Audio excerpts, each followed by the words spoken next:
Assalamualaikum warahmatullahi wabarakatuh. Pertama-tama saya ucapkan terima kasih kepada Prof. Hasna Faiza selaku dosen pengampu mata kuliah Pendidikan Budaya Melayu. Perkenalkan, nama saya Sofia Ikarujana dengan topik pembahasan bahasa dan sastra. Baiklah, saya selaku penyaji kedua akan membahas tentang sastra Melayu, yaitu mantra, peribahasa, dan petatah petiti. Baiklah, poin pertama yaitu sastra Melayu mantra. Mantra adalah ucapan berdaya magis yang digunakan dalam aktivitas kehidupan sehari-hari oleh masyarakat Melayu tradisional. Mantra dapat digunakan sebagai pelangkah, penjaga diri, penjaga harta benda, penyampai maksud, permohonan atau pengharapan untuk permainan rakyat termasuk olahraga. Di alam Melayu, mantra sudah dikenal dan berkembang semenjak manusia purba. Mantra sebagai permulaan bentuk puisi tradisional. Mantra dianggap memiliki karakteristik yang khas dibandingkan dengan jenis puisi Melayu tradisional lainnya.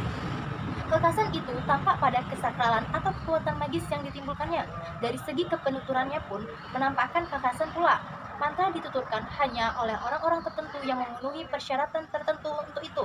Orang-orang itu yang dimaksud biasanya pawang, dukun, atau bomo. Struktur kalimat mantra terdiri atas kalimat-kalimat yang bersajak, berirama, serta berpersamaan atau berpertentangan bunyi dengan keindahan dan kehalusan yang diutamakannya. Mantra digolongkan sebagai sastra. Syarat dari mantra yaitu yang pertama, mantra mempunyai kekuatan magis yang diperoleh dari persamaan bahasa yang biasanya melalui perulangan bunyi, kata, dan struktur yang berjalan bersamaan. 2. Karena mantra pada dasarnya mengandung dua hal yang bertentangan, rayuan dan perintah, maka kedua unsur tersebut harus tercermin di dalamnya. Ketiga, mantra banyak mengandung kata yang kurang umum digunakan dalam kehidupan sehari-hari untuk memperkuat daya sugesti kata. Dan yang terakhir, jika dibaca dengan cara keras, mantra menimbulkan efek bunyi yang bersifat magis. Selain istilah mantra, ada beberapa istilah yang masih masuk ke dalam kerabatnya, yaitu serapah.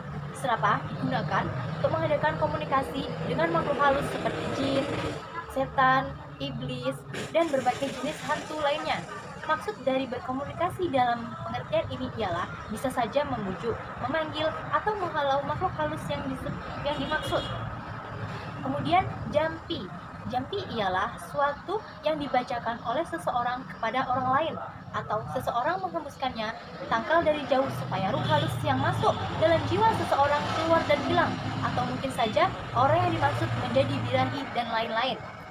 Selanjutnya adalah tawar.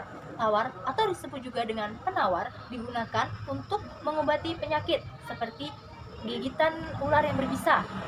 Selanjutnya, tangkal atau penangkal merupakan kalimat-kalimat sebagai alat untuk mengantisipasi atau sebagai penangkis perbuatan jahat dari makhluk lain, baik makhluk halus maupun makhluk seperti manusia dan binatang. Yang terakhir, oja.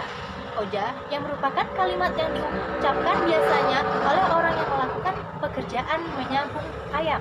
Poin kedua yaitu sastra Melayu peribahasa.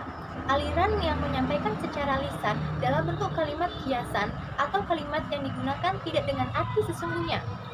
Sebuah istilah yang digunakan untuk memberi nasihat, teguran, pengajaran, atau pembelajaran terhadap kesalahan atau kekhilafan seseorang. Peribahasa ini melingkupi macam dalam bentuk naratif dan non-naratif. Dalam bentuk naratif atau kalimat biasa wujud dalam macam bidal, perumpamaan, pepatah, kiasan, ibarat, tamsil, dan ungkapan. Dalam bentuk puisi, peribahasa wujud, peribahasa berangkap, atau disebut juga peribahasa berirama. Peribahasa jenis ini terdiri dari ungkapan yang sekurang-kurangnya dua baris atau larik yang paralel atau sejajar. Antara baris-baris itu, rimanya bisa berhubungan, bisa tidak berhubungan.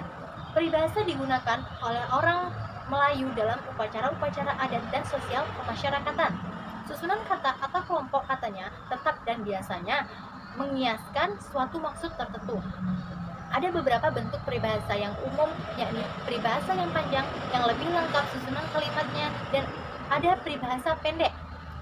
Ada beberapa contoh peribahasa yang tidak dalam bentuk arti sebenarnya, yaitu bagai api dalam asap, maksudnya utuh dan tidak bisa bercerai lagi atau selalu bersama-sama. Bagai kerbau dicocok hidungnya, maksudnya tidak ada pendirian atau selalu mengekor kepada orang lain. Bagai padi, makin berisi, makin merunduk. Maksudnya, semakin tinggi ilmunya, semakin rendah hatinya. Poin ketiga adalah pepatah petitik. Pepatah petitik atau petatah petitik masih masuk aliran besar peribahasa. Mengandung nasihat atau biasa juga dikatakan ajaran perkataan ibu bapak atau orang tua-tua kepada anak-anaknya. Pepatah petitik tergolong dalam tradisi lisan yang tidak digayakan. Orang yang mampu mengungkapkan pepatah petitik ini tidaklah sembarangan orang yang bisa menuturkannya.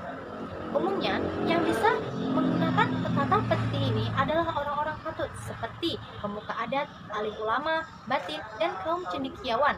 Istilah lain menyebutkan pepatah adalah kiasan yang tepat dan langsung untuk mematahkan cakap orang sehingga lawan berbicara tidak dapat berkilah lagi.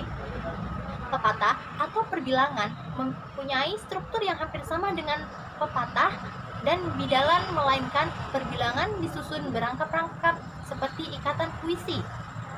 Setiap rangkap pepatah terdiri daripada 2 baris atau lebih dan disebut satu demi satu seolah-olah orang sedang membuat perbilangan atau perkataan.